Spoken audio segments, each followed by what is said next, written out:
welcome back to the channel. I'd like to go ahead and start out by saying thanks to the subscribers. Y'all got us up to a little over 700, 750 now. We really appreciate it. The channel's starting to grow a little bit. Today we are doing a video on this 2023 XP4 General. Y'all seen this already in several videos. This machine we built about 4 months ago, something like that. We put long travel on it and shock therapy on it, but whenever we did the long travel on it and the shock therapy, everything in the front worked out great, just like it said it would. It gave it about another 2.5, 3 inches of ground clearance from the factory, but the rear did not work out quite that way. It actually is about 1/2 inch lower than it was from the factory, and that is with the shock therapy preload set all the way down about as tight as we can get it. So we're going to be putting a rear lift on it and hope that gets it back to where it needs to be so it's comparable to the front. We're hoping to get a couple more inches of ground clearance out of that, and then by doing that we'll be able to take off the preload so they can get their full softness of the shock therapy back in their shocks versus the preload being set all the way down as hard as it would go, or as low as it would go. So you can see the front of the machine. Chase, can you get down here and kind of show the front, get down at ground level? You can see the front of the machine, how high it sits. That is normal ride height for this machine right now. I mean, like it normally would sit. We'll pause and then we'll go to the back. All right, so now we're back here at the back. The front has 18 inches of ground clearance. I just measured it. Front has 18 inches of ground clearance. The back has 12 3/4, which is, I think, 3/4 of an inch lower than factory ride height ground clearance when it comes from the factory. So you can tell, Chase, if you'll get down here and again at level, how it's sitting. It looks like it's squatted in the back, and these shocks, preload is already down. You can see your tender spring on the top is pretty well compressed already with no added weight. There's no heavy cooler. There's nothing in the back of this thing that would weight it down. Nobody in the machine. So once you get ready on ride day to actually ride and you fill your cooler up in the bed of the machine and you put people in the machine, it's going to sit down even lower. So what we're trying to do is we're going to put a lift kit on the rear, and that will kick the shocks out some to give us more height, and then that will also allow us to reduce the preload on those springs to make it a little bit plusher. So with this being a big 4-seater machine, should not compromise the ride of the machine. But at this point, that's what the owner wants to do. That's what the customer wants to try to do, is us to get some more ride height out of this thing. We happen to have a lift kit for the back of this thing that we took off of that General over there last year. So that way we don't have to buy a whole entire lift kit, because normally the lift kits come in the front and the rear comes as a package deal. So we can reuse that one and not have to buy another one. So we'll be getting this thing jacked up and get the tires and wheels off, get the shocks off, and then we'll show you how to put the lift kit in there. Hopefully it'll work. From a 2021 model to a 2023, hopefully the frames are about the same. So may have to do some modifications, fabrication on it, but we'll see when we get there. All right, I'll see you in a few minutes.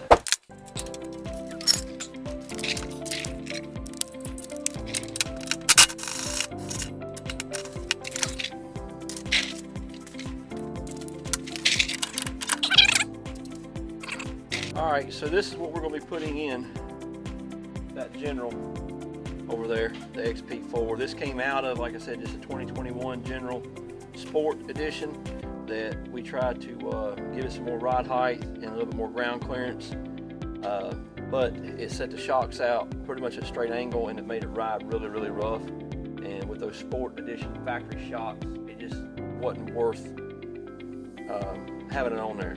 So we ended up doing something different and changing out the shocks altogether to get them what they were looking for. So we took this off. It only had one ride on it. It's been sitting up on the shelf collecting dust for probably 2 years now. So we're going to see if it'll fit on this XP4, and with the longer wheelbase on this XP4 and the shock therapy shocks on it, it should still ride pretty smooth once this is put on it.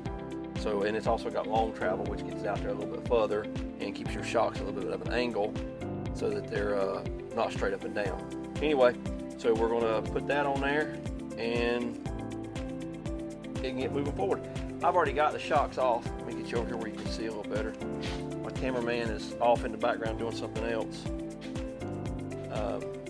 But anyway, the shocks are now off.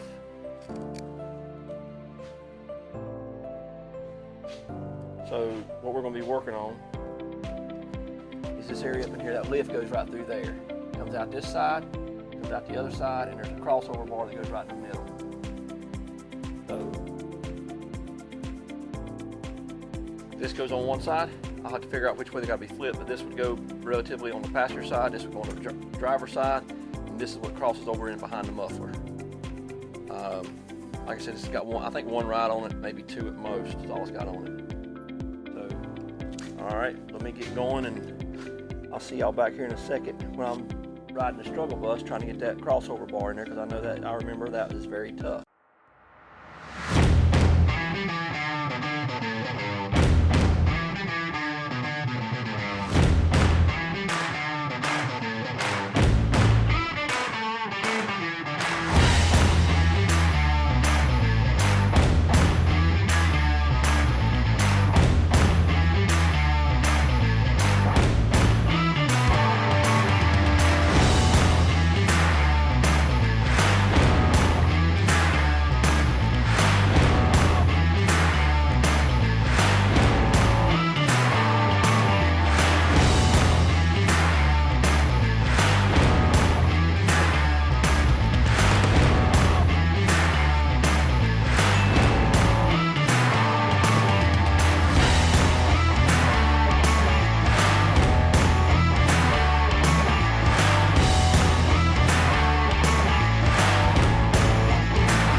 now it's torch time, because here in the fabrication zone, we got to fabricate this crossover brace.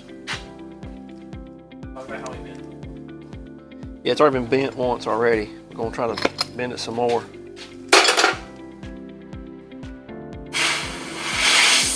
I hate these new gloves are stiff. They're stiff. I keep feeling it in these new gloves. Here in the mad scientist lab. Yeah.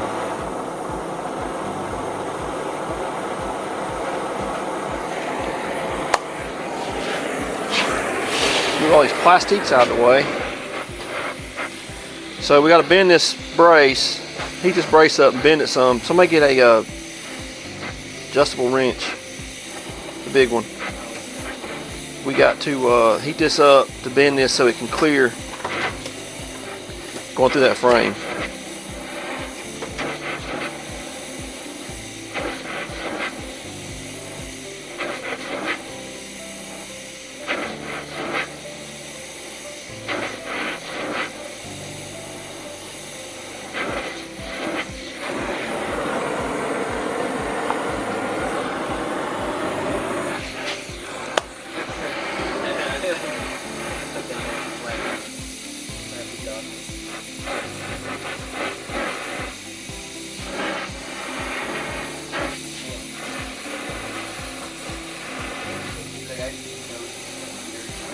Go ahead and get the wrench kind of tightened down a little bit, ready to go.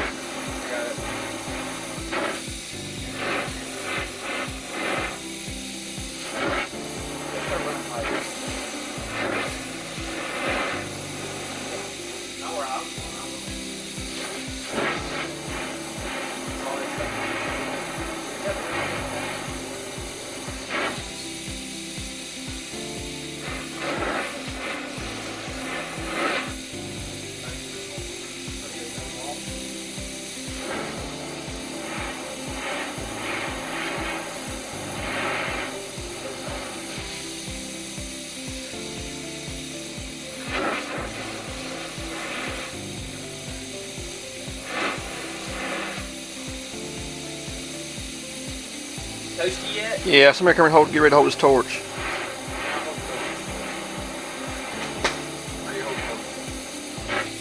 think you need to touch that red zone. Yeah, I think the leg is too. I think it's cherry flavor. That's orange flavor. I think I should stick my tongue to it. Yeah. It might stick to it.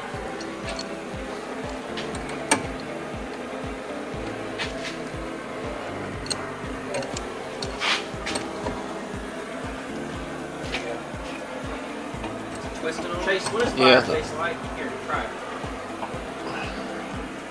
Stop.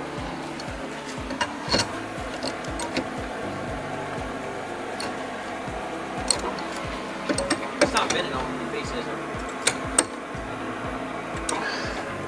Yeah, I don't know, is it? Where's the hammer? Give me the metal hammer.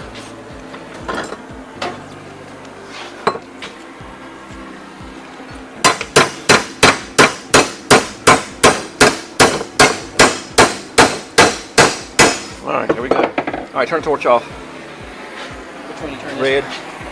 Red. Off. There you go. Now turn that one up. And you press that right there, it's bright. Yeah.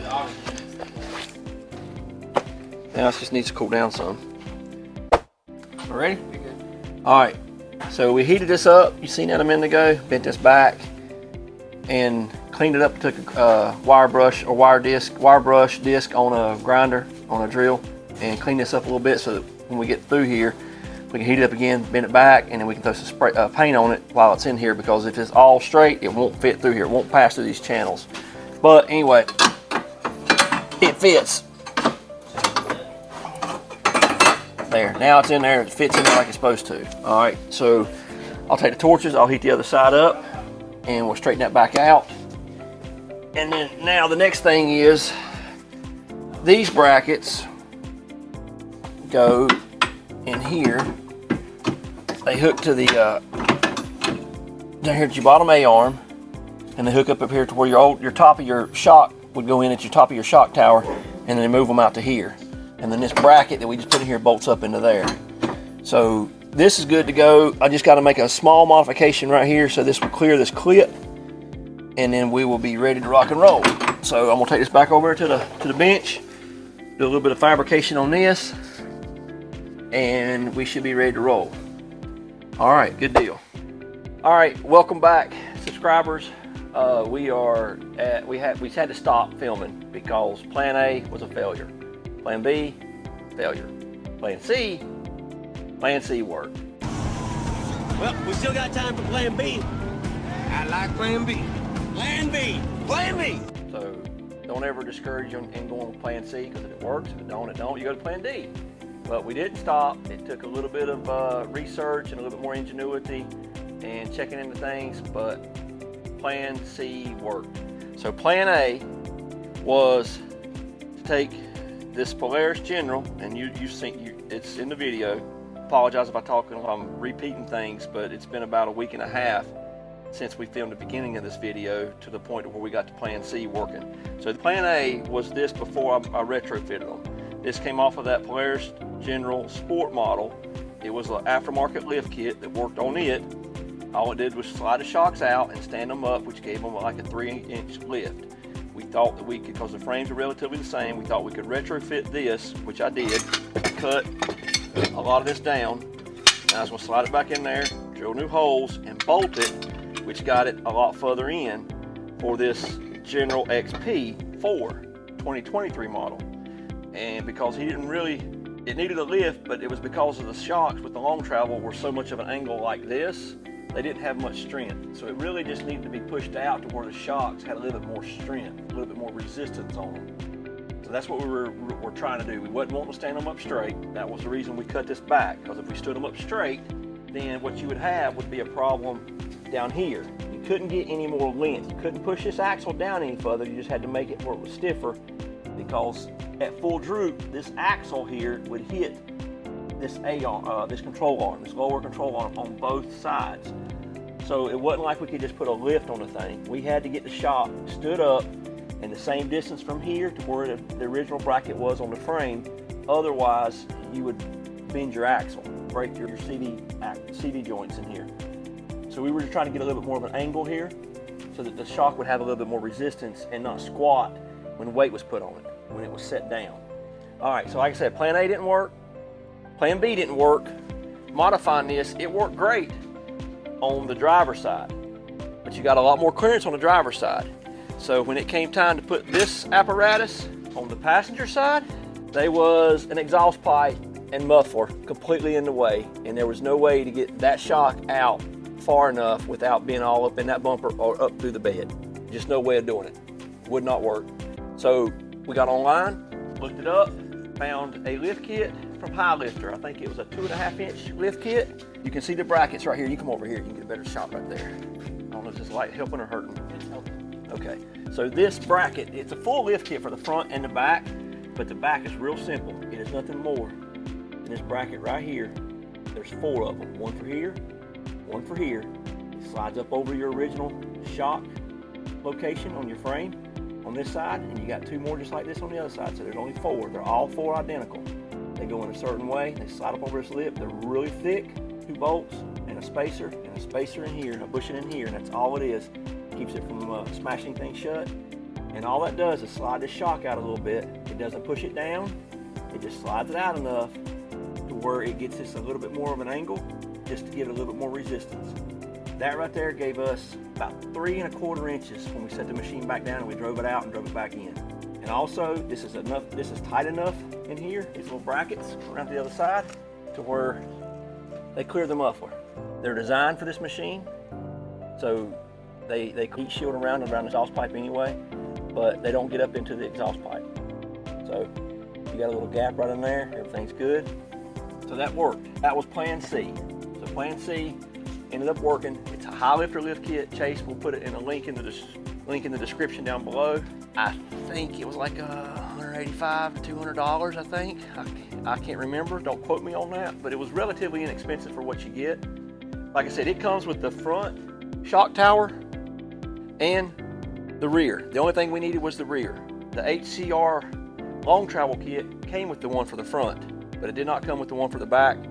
So the machine set down at 12.5 inches ground clearance is all it had in the back. It had 18 in the front. After everything, all the long travel stuff was put on from stock or from HCR, long travel kit. After all that was put on, like I said, it had 18 inches in front, 12.5 in the back. Now with this high lifter lift kit in the rear, it puts us up at around 16 inches in the back. And when you raise it, it go down just a little bit, and the front's now set at 17 inches. So, and that is, we have pulled it out and drove it around and brought it back in here and remeasured after everything's settled down, and that's where it's at. So customers should be very happy with that. And that is pretty much it. Like, subscribe, hit the notification, follow us, all that good stuff. And if you got any questions, comments, put them in the thing below. We'll be glad to answer if you got any questions. Thank you, and happy trails.